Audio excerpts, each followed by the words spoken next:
ऐकूया ठळक मराठी बातम्या.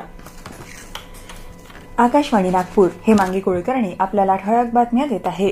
शिवसेना उद्धव बाळासाहेब ठाकरे पक्षप्रमुख उद्धव ठाकरे यांनी विरोधकांवर टीका करत 2-4 आमदार खासदार फोडले म्हणून शिवसेना संपणार नाही असा दावा केलाय.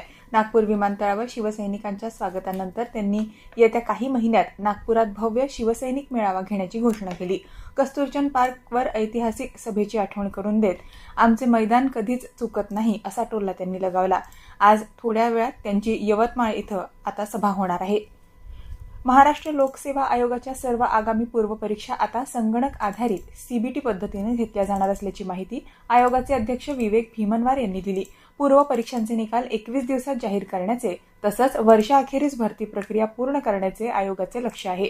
मुख्य परीक्षांच्या स्वरूपात कोणताही बदल नसून त्या पूर्वीप्रमाणेच पारंपरिक पद्धतीने घेतल्या जाणार आहे.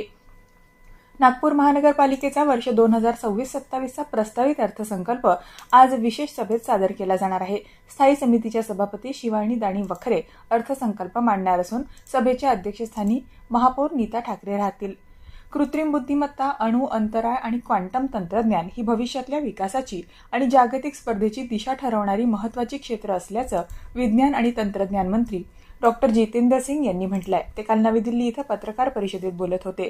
राष्ट्रीय क्वांटम अभियानाच्या पहिल्या 3 वर्षातच आपल्याला निम्म्याहून अधिक उद्दिष्टांची पूर्तता झाल्याचं त्यांनी सांगितलं. उद्या 28 तारखेला राष्ट्रीय पल्स पोलिओ लसीकरण मोहीम राबवण्यात येणार आहे.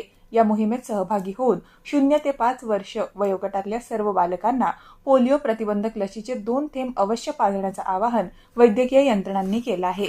याबरोबरच हे ठळक बातमीपत्र संपलं. या पुढील ठळक बातमीपत्र 11:57 ऐकता येईल. नमस्कार.